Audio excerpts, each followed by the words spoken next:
ఇంకా ఎలా నమ్ముతున్నావు నువ్వు ఆ మనిషిని? వాళ్ళ ఇంట్లో వాళ్ళు ఫోర్స్ చేసి బంధించిండ్రు అక్క. లేదంటే నీ దగ్గర ప్రూఫ్స్ ఉన్నాయా? బంధించాడన్న ప్రూఫ్స్ ఉన్నాయా? సరే, ఆ అబ్బాయి తప్పించుకొని వచ్చే మార్గం లేదంటావా మరి? ఉంటది. మరి రావాలి కదా మరి. ఇక్కడ నా భార్య నన్ను నమ్మ వచ్చింది అని చెప్పి ఇట్లా కూడా చెప్పిన, మీ ఇంట్లో ఒక పని మనిషిలాగా అయినా పడి ఉంటా, అన్యాయం చేయకు అని కూడా చెప్పిన. ఎందుకు ఉండాలి? నువ్వు నీ కాళ్ళ మీద నిలబడే ఉన్నావు కదా. నువ్వు నీ కాళ్ళ మీద నువ్వు ఫోక్ సాంగ్స్ చేస్తున్నావు, కవర్ పేజెస్ చేస్తున్నావు, లేకపోతే ఇండస్ట్రీలో ఎవరో ఎలాంటి వాళ్ళో నీకు తెలుసు, అలాంటి దాంట్లో నువ్వు వర్క్ చేస్తున్నావు, నీకు తెలియదు ఆ మాత్రం? ఎందుకు వాళ్ళ ఇంట్లో పని మనిషిలో ఉండాల్సిన అవసరం నీకేంటి? అన్యాయం చేయకు, అట్లనన్నా బడి వస్తాం, మీ ఇంట్లో మీ ఆవిడకి సేవలు చేసుకుంటా ఆయన ఉంటా అని కూడా చెప్పిన. ఇలాంటి వాళ్ళు ఉండబట్టి ఇలాంటి వాళ్ళు ఇలా ఉన్నారు. నిజం చెప్తున్నా, ఇలాంటి వాళ్ళు ఉండబట్టే ఇగో ఇలాంటి వాళ్ళు ఇలా చేస్తున్నారు. ఆల్రెడీ పెళ్ళం ఉంది, పిల్లలు ఉన్నారు, అది పెట్టుకొని నిన్ను మళ్ళీ మోసం చేసి పెళ్లి చేసుకున్నాడు. ఇవాళ నువ్వు కడుపుతో ఉన్నావు, నిన్ను వదిలేసిపోయినాడు, మళ్ళీ ప్రేమ ఉందని చెప్తున్నావు నువ్వు. ప్రేమ ఉందక్క, వీళ్ళందరూ చెప్పట్లే అక్క, ఎంత బాగుండే వాళ్ళమో ఇద్దరం. మరి అంత బాగుంటే ఏడి మనిషి ఏడి? ఫోన్ చేయి ఒకసారి, చేయి, ఫోన్ చేయి. ఒక నెంబరే ఉందా మీ ఆయనకి? రెండు ఉన్నాయి, రెండు switch off. The number you're calling is out of network coverage area. Please try later. ఇంకో నంబర్ కూడా ఉంది, వాళ్ళ వైఫ్ది కూడా ఉంది. వాళ్ళ వైఫ్ ఏమంటుంది? తను రానివ్వట్లేదంట, హెల్త్ బాగాలేదు. నీ వైఫ్ కి కాల్ చేయ, వాళ్ళ వైఫ్ కి కాల్ చేయ సార్. మీరు డయల్ చేస్తున్న నంబర్ ప్రస్తుతం బిజీగా ఉంది, దయచేసి తరువాత ప్రయత్నించండి. తెలుసా నువ్వు ఇప్పుడు ప్రెగ్నెంట్ అని తెలుసా వాళ్ళ వైఫ్ కి? ఇంట్లో అందరికీ తెలుసు, వాళ్ళ డాడీకి, వాళ్ళ అక్కకి, వాళ్ళ అక్క వాళ్ళ హస్బెండ్స్కి, ఆ చిన్న చిన్న పిల్లల కాడికి వెళ్ళి తెలుసు, కోడళ్ళ కాడికి వెళ్ళి తెలుసు, వాళ్ళ ఊళ్ళో అందరికీ తెలుసు. మరి నెక్స్ట్ స్టెప్ అయింది, మరి పోలీసులు కంప్లైంట్ ఇచ్చినావా? పిఎస్లో ఇక్కడ పటాన్చేరులో ఇచ్చిన. పోలీసులు ఆ అబ్బాయి స్విచ్ ఆఫ్ చేసుకొని పరారీలో ఉన్నప్పుడు ఏం చేస్తామమ్మా దొరకట్లేడు అని అన్నాడు, కానీ ఇంట్లోనే ఉన్నాడు అని మాకు రీసెంట్గా తెలిసింది. మరి ఇంటికి తీసుకొని వెళ్ళాల్సింది కదా, పోలీసులు రమ్మని అడగలేదా నువ్వు నాతో రండి అని చెప్పి? నేను ఏం అడగలేదు, మీరు పిఎస్ దాకా స్టెప్ తీసుకోకండి అని చెప్పేసి వాళ్ళతో, వాళ్ళ ఊరి వాళ్ళు అక్కడ వాళ్ళు. నువ్వు పిఎస్కి వెళ్తున్నావని ఎలా తెలుసు మీ ఆయనకి? నేనే చెప్పిన, నేను వెళ్తా ఆయన చెప్పు. అదే అందరికి నువ్వు ఇన్ఫర్మేషన్ ఇచ్చి పో, సరేనా? అంటే నువ్వు నేను ఇట్లా పిఎస్ లో కంప్లైంట్ చేయడానికి వెళ్తున్నా, నువ్వు పారిపో, లేకపోతే దొరకకుండా ఉండు అని నువ్వే లీడ్ ఇచ్చి మరీ చేస్తున్నట్టు ఉంది ఇది. అయితే పిఎస్ కి కూడా వెళ్ళినాం అక్క. వెళ్తే అబ్బాయి తప్పు చేసిండు, మీ అంటే వాళ్ళు వెళ్ళిండ్రంట, మీ ఓడే తప్పు చేసిండు. ఇప్పుడు వైఫ్ ఉండగా ఈ అమ్మాయి జోలికి వెళ్ళడం తప్పు, ఇద్దరు గోయిలో దిగినప్పుడు ఇద్దరిని చూసుకోవాలి. మీ ఓడే తప్పు చేసిండు, ఆ అమ్మాయి వచ్చి కేసు పెడితే అబ్బాయి లోపలికి వెళ్ళిపోతాడు అని చెప్పేసి చెప్పిండ్రంట. అన్న తర్వాత నాకు కాల్ చేసిండ్రు, చేసి ఏమంటారు, నువ్వు ఎలాంటి స్టెప్ తీసుకోకు, నువ్వు ఎలాంటి స్టెప్ తీసుకున్నావు అనుకో నేను లోపలికి పోతా, నేను లోపలికి పోయినావు అనుకో నువ్వు అనాథం అయిపోతావు. మరి ఇప్పుడు మాత్రం ఏమి అందరితో కలిసి ఉన్నావా నువ్వు? ఇప్పుడు కూడా ఒంటరిగానే ఉన్నా, వాటర్ కూడా. మీ ఆయన నిన్ను ఎమోషనల్ గా బ్లాక్ మెయిల్ చేస్తున్నాడు మీ ఆయన, నీకు అర్థమవుతుందా? ఎలాంటి కంప్లైంట్ చేయకు, నేను లోపలికి వెళ్ళిపోతే నిన్ను చూడడానికి ఎవరు ఉండరని ఎమోషనల్ గా బ్లాక్ మెయిల్ చేస్తున్నాడు నీకు. నీకు అది అర్థమవుతుందా కొంచెమైనా? ఇంకా నమ్ముతున్నావు మీ ఆయన్ని? నమ్ముతున్నావు? వస్తాడేమో అక్క, ఒక చిన్న నమ్మకం ఉంది. బేబీ నమ్మకం ఉండడంలో తప్పు లేదు, కానీ మీ ఆయన నువ్వు కంప్లైంట్ చేస్తా అన్నా, కంప్లైంట్ చేయకు, నీకు మళ్ళీ నువ్వు అనాథ అయిపోతావు అని ఈ మాటలు అంటుంటే నీకు కొంచెం కూడా డౌట్ రావట్లేదా? ఆయన వదిలేసే ప్రయత్నం చేస్తున్నాడనో, లేకపోతే ఎందుకు ఈ విధంగా వస్తాడని చెప్పి నేను కంప్లైంట్ ఇస్తే నన్ను వదిలేస్తాను అన్నట్టు మాట్లాడుతున్నాడు, నన్ను ఎమోషనల్ బ్లాక్మెయిల్ చేస్తున్నాడని నువ్వు ఆయన మీద ఫుల్గా డిపెండ్ అయిపోయినావు, అవునా?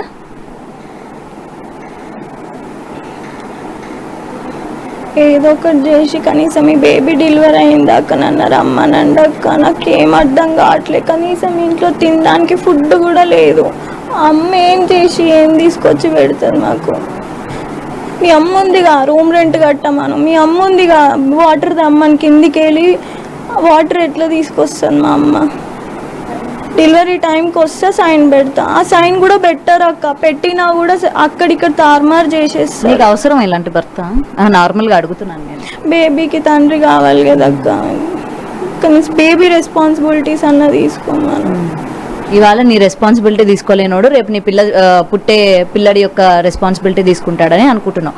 అవతల పిల్లాన్ని పిల్లల రెస్పాన్సిబిలిటీ తీసుకోలేని గాలికి వదిలేసినోడు ఇవాళ నీది తీసుకుంటాడు. వాళ్ళ అమ్మ అంటుంది, నేను అడిగేవి నీకు బాధగా అనిపించవచ్చు కానీ రియాలిటీ ఇది.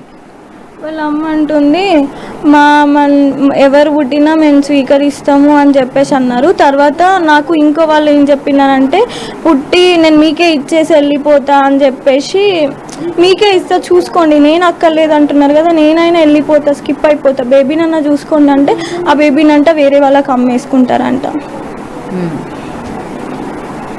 ఇలాంటి మాటలు వచ్చినాయి అక్క. మరి నెక్స్ట్ ఏం చేద్దాం అనుకుంటున్నావు? మరి మీ ఆయన ఫోన్ ఏమో స్విచ్ ఆఫ్ ఉంది, అక్కడికి ఫ్యామిలీ దగ్గరికి వెళ్ళినా సరే నిన్ను రానిచ్చే పరిస్థితుల్లో లేరు, నిన్నే ఇంకా చంపడానికి ప్రయత్నిస్తున్నారని చెప్తున్నావు, పోలీస్ కంప్లైంట్ ఇచ్చాను అంటున్నావు. అంటే హాస్పిటల్కి వెళ్ళినాం అక్క. మొన్న హాస్పిటల్కి వెళ్తే వాళ్ళ అమ్మ వచ్చింది, వాళ్ళ అమ్మతో పాటు తిని వచ్చినాడు. ఆ రోజే డెలివరీ అయితే అనుకున్నా, సైన్ పెడదామని అనుకుని వచ్చిండు. కానీ బట్ ఆ రోజు అక్కడ వాళ్ళతో మాట్లాడేసిండు, హాస్పిటల్లో ఉండే వాళ్ళతో మాట్లాడుకున్నారు ముందే. నాకు భయం వేసింది, వీళ్ళు ఎందుకు ఇట్లా ముందే మాట్లాడుకుంటున్నారు, ఏమన్నా ప్లాన్ చేస్తున్నారా అని భయం వేసి నేను కూడా తెలిసిన వాళ్ళకి చెప్పిన, ఇలా మాట్లాడుకున్నారు అని. అంటే ఆ అమ్మాయి మన ఊరు అమ్మాయే, ఏది తేడా ఉన్నా కూడా చెప్పండి అని చెప్పేసి వాళ్ళకి చెప్పిండ్రు ముందే. చెప్పినాక ఇంకా హాస్పిటల్కి వెళ్ళి వచ్చి వాళ్ళ ఊరోళ్ళు ఎవరైతే ఉన్నారో మాకు తనకి ఇట్లా మధ్యలో ఉండి మధ్యవర్తిగా మాట్లాడుతున్న అతను వాళ్ళ దగ్గరికి వెళ్ళి మేము మాట్లాడుతుంటే వాళ్ళు ఏమన్నారు మీరు వెళ్ళిపోండి అని చెప్పేసి పంపించేసినారు. తర్వాత మాట్లాడుతుంటే వాళ్ళ బామ్మర్ది వచ్చిండు, ఇంకా వచ్చి ఇట్లా ఒకసారి వెళ్ళిండు బైక్ మీద, ఇట్లా వెళ్ళిండు, మళ్ళీ ఇక్కడ వెళ్ళిండు, ఎంత ఫాలో అప్ చేసిండు, ఎక్కడ చౌరస్తా వరకు. చాలా భయం వేసింది. మళ్ళీ నా భర్త ఎవరైతే ఉన్నారో వాళ్ళ అన్న ఏమన్నాడంటే, రవి బామ్మర్దులు చాలా డేంజర్ తెలుసా, నీ గొంతు కోసి చంపేస్తారు, నీ గొంతు కోసి చంపేస్తారు. మా ఫ్యామిలీలో మేము ఇంతమంది ఉన్నాం, 9 members. నీ ఒక్క దాని వల్ల మేము ఎందుకు సఫర్ అవ్వాలి, నువ్వు ఉరితాడు వేసుకొని చచ్చిపో, నువ్వు ఉరితాల్లాగా మాకు ఉన్నావు, నువ్వు చచ్చిపో, నీ కడుపులో ఉన్న బిడ్డ చచ్చిపోయినా మాకు సంబంధం లేదు, పుట్టని, ఒకవేళ కన్నావు అనుకో నడుపుకో, నీకు ఎట్లాగో అలవాటే కదా, షూట్స్ చేసుకో, ఏదైనా పని చేసుకొని నడుపుకో, మాకు అంటగట్ట, మాకు సంబంధం లేదంటే ఎందుకు వినట్లేవమ్మా నువ్వు అని వాళ్ళ అమ్మ. ఎందుకు ఇలా చేస్తున్నాను, మరి 2 ఏళ్ళ నుంచి సంబంధం లేదు, ఎందుకు ఉండడం, ఎందుకు ప్రెగ్నెన్సీ నాకు వచ్చినా కూడా నాకు వద్దు అనుకున్నా, నాకు ఎందుకో డౌట్ వచ్చింది, వీళ్ళు ఇట్లనే చేస్తానని డౌట్ వచ్చి వద్దు అనుకుంటే, లేదు నేను లీడ్ చేస్తాను ఉంచిను. నీకు డౌట్ ఎందుకు వచ్చింది? స్టార్టింగ్ నీ భర్తను చూడగానే నమ్మకం ఉంది, నాకు చూసుకుంటాడు, మేనేజ్ చేస్తాడని నీకు అంత నమ్మకం ఉన్నప్పుడు ఇది కూడా నమ్మకంగానే ఉంచుకోవాలి కదా, మరి నీకు అప్పుడే ఎందుకు డౌట్ వచ్చిందంటే, అక్కడ వైఫ్ కి ఆల్రెడీ 2 పిల్లలు ఉన్నారు, ఆ 2 పిల్లలని సరిగ్గా చూసుకుంటుండో. క్వశ్చన్ లోనే ఆన్సర్ ఉంది తెలుసా, అట్లా చేస్తాడని నీకు తెలిసే పోయి నువ్వు గోతులో పడ్డావు. కొంచెం షూట్స్లో ఎదుగుతాము, ఎదిగినాక అప్పుడు బాబు పాపను ఉంటే నేను లీడ్ చేసుకుంటా, ఆయనకి వర్క్ అవన్నీ చేయడం రాదు. ఊరంతా పోయి వాళ్ళ ఫ్రెండ్స్ దగ్గరికి వెళ్ళినా కూడా ఒక 2000 బుట్టించుకొని రాడు. అబ్బాయి ఒక 2000 తీసుకొని రాలేని పర్సన్ ఈ 3 ఎలా లీడ్ చేస్తాడులే, తర్వాత అందాము అన్న థాట్లో నాకు ఉండే. మీ అబ్బాయిని బాగానే చూసుకునేవాడా? దేవాంశ్ తన కొడుకుని ఎప్పుడు కూడా, ఈవెన్ నా పాప పుట్టినప్పుడు కూడా నా దగ్గర ఇంత ఉంటుండే కదా, పాపని కూడా ఒక్కసారి కూడా యాడ్ చేయడం కానీ పాప కోసం మాట్లాడడం కానీ నా దగ్గర ఎప్పుడు జరగలేదు. సో ఇదండి ప్రజెంట్ పరిస్థితి. రేణుక అయితే తన డీటెయిల్స్ అంటే తను ఎలా మోసపోయినా అని చెప్తుంది. మరి 10 రోజుల నుంచి కూడా అసలు ఎక్కడికి పరారైపోయారో కూడా తెలియదు. ఆల్రెడీ మన లైవ్లో కాల్స్ చేసినప్పటికీ ఫోన్లన్నీ కూడా స్విచ్ ఆఫ్ వస్తున్నాయి. తనకి ఇంతకు ముందు పెళ్లి అయిందని కూడా తెలుస్తోంది. మరి తిన్న విషయంకి వచ్చేసరికి అంత నమ్మకంగా ఉన్న వ్యక్తి ఎందుకు ఈ రోజు ఇలా మోసం చేశాడు? ఇంకా ఈ అమ్మాయి అదే భ్రమలో ఉంది, తన భర్త వస్తాడు చూస్తాడు అని. మరి నిజంగా వచ్చేవాడైతే ఇవాళ తిని ఇలా వదిలేసి వెళ్ళేవాడే కాదు. మరి నెక్స్ట్ ఆల్రెడీ కూడా వీళ్ళు పిఎస్లోని కంప్లైంట్ ఇచ్చాను అని కూడా చెప్తూ ఉన్నారు. మరి చూడాలి అసలు ఏం జరుగుతుంది ఏంటి, పిఎస్లోని పోలీసులు తన దగ్గరికి వెళ్తారా లేదా, లేకపోతే రేణుక ఏం చేయబోతుందో ఏంటన్న విషయాలు కూడా ఇంకా క్లియర్గా తెలియాల్సి ఉంది. కెమెరామెన్ గౌరవ్తో గౌతమి, రిపోర్టింగ్, హైదరాబాద్. రైట్, మీడియాని అయితే ఆశ్రయించడం జరిగింది ఒక అమ్మాయి. అయితే ఆ అమ్మాయి ఏంటి అన్న డీటెయిల్స్ కనుక కనుక్కున్నట్టయితే తను ఈ కవర్ పేజెస్ అలాగే ఫోక్ సింగర్ అని కూడా తెలుస్తోంది. అయితే అంత లైమ్ లైట్ లో లేకపోయినప్పటికీ ఇప్పుడు తనకి కష్టం వచ్చిందని చెప్పి మీడియాని ఆశ్రయంగా కోరుకుంటుంది. అయితే ఇంతకీ ఏంటి ఆ కష్టం అని చెప్పి కూడా ఇవాళ తను పిలిచిన వెంటనే తన దగ్గరికి కూడా రావడం జరిగింది. తను ఇప్పుడు 9 నెలల గర్భవతి. అయితే తనకు వచ్చిన సమస్య ఏంటి, ఇక్కడ వాళ్ళ తల్లి కూడా ఉన్నారు, అసలు ఏం జరిగింది ఏంటి వాళ్ళ తల్లి మాటల్లో కూడా తెలుసుకునే ప్రయత్నం చేద్దాం. అమ్మ, పాప ఇక్కడ అసలు ఎప్పటి నుంచి ఉంటున్నారు, అసలు సమస్య ఏంటి, మీ అమ్మాయికి వచ్చిన సమస్య? 2 సంవత్సరాల నుంచి ఉంటుండ్రు. సంవత్సరం అయింది తెలిసి. అసలు అంటే మీడియాని ఆశ్రయించడానికి రీజన్ ఏంటి? మీ పాపకు వచ్చిన సమస్య ఏంటి? నా మనిషిని చంపేయాలని చూస్తుంది. ఎవరు చూస్తున్నారు? మా అల్లుడు ఆయన వాళ్ళ మీ అల్లుడు చూస్తున్నాడు. రఘు గరీబ్ పిల్ల, డబ్బు లేదు, స్వీకరిస్తలేరు అంతే. ఏం వీళ్ళు ప్రేమ పెళ్లి చేసుకున్నారా లేకపోతే పెద్దలు కుదిర్చారు? షూటింగ్కు డ్రైవర్ అయినా నడిపిస్తుండే 1500 ఇచ్చి షూటింగ్ పోతే అలా షూటింగ్లో ఆయన కారు తీసుకున్నారు. ఈ ఇద్దరు ఎట్లా కలిసిరా భగవంతుడికి తెలియాలమ్మా, నాకు తెలియదు. అయిపోయి మీకు చెప్పి చేసుకున్నారా పెళ్లి? చెప్పకుండా చెప్పలేదు. చెప్పకుండా చేసుకున్నారు. చెప్తే ఎక్కడొద్దంటారా అని చెప్పలేరు. ఎన్నేళ్ళు అయిందమ్మా వాళ్ళకి పెళ్ళికి? 3 సంవత్సరాలు అయింది. పాప ఇప్పుడు 9 నెలలు గర్భవతి. మరి అసలు వీళ్ళిద్దరికి సమస్య ఎక్కడి నుంచి మొదలైంది? ఎందుకు ఇవాళ చంపాలని చూస్తున్నారు? వాళ్ళ అన్న, అబ్బాయి వాళ్ళ అన్న ఎందుకు? షూటింగ్ తీసిన పిల్లొద్దు, మన దాంట్లో వాళ్ళు పల్లెటూరు కదా, షూటింగ్ తీసిన పిల్లొద్దు, మన దాంట్లో మంచిగా ఉండదు, దాన్ని అయిపోతాం, వేరే అమ్మాయి చేద్దాం. ఎన్ని రోజుల నుంచి కనపడకుండా పోయాడు మీ అల్లుడు? 15 రోజులే. ఏం చెప్పి వెళ్ళాడట ఇంటి నుంచి? మీరు ఉన్నారా అప్పుడు? మీ కూతురుతోనే మీరు ఇక్కడ ఉండేవాళ్ళ? లేనమ్మా, ఆయన పోయిండనగానే కడుపు నొస్తుందమ్మా, నాకు ఎక్కడ అవుతుంది, స్విచ్ ఆఫ్ చేసి పెట్టుకున్నాడు అనగానే పోయమ్మ పిల్లకి ఏమన్నా కాగలదు అన్నట్టు వచ్చిన. వస్తే అడిగానేమో తమ్ముడు పోకు అన్నాడు. అంటే వద్దు నేను ఉన్నాను, నా పిల్ల కావాలి అని వచ్చిన. పోరాడుతున్నా, పిల్లకు న్యాయం జరగాలి. ఆ పిల్ల కడుపుతో ఉన్నది కదమ్మా, పొద్దులు 5 రోజుల టైం ఇచ్చారు. డెలివరీకి 5 రోజులు ఇచ్చారా? ఇప్పుడు మీ అల్లుడు ఎక్కడ ఉన్నాడంట? వాళ్ళ అమ్మ వాళ్ళ ఇంటి దగ్గర ఉన్నాడా? ఎక్కడ ఉన్నాడు? కోనపురం. తల్లి గారి ఇంట్లో ఉన్నాడు. ఫోన్ చేశారా మరి? ఎందుకు ఇట్లా చేస్తున్నావు, ఎందుకు వదిలేళ్ళని? ఫోన్ అందరు బ్లాక్ చేసుకో. ఇష్టపడే పెళ్లి చేసుకున్నాడు కదా. ఇష్టపడడం వానికి ఇష్టం కూడా ఉన్నది కానీ మార్చేసిర్రు. ఇప్పుడు ఖర్చు వస్తుందని తప్పించుకున్నారు. ఏం ఖర్చు? డెలివరీ ఖర్చులు? అందులో నేను వచ్చిన కదమ్మా, తల్లి చూసుకుంటుందని, తల్లి దగ్గర పైస ఉండొచ్చు అన్నట్టు ఆశపడుతున్నారు అంతే. మాట్లాడారా మీరు? పోనీ వాళ్ళ అమ్మగారితో మాట్లాడే ప్రయత్నం చేశారా? 3 ఏళ్ళు అయింది పెళ్ళి.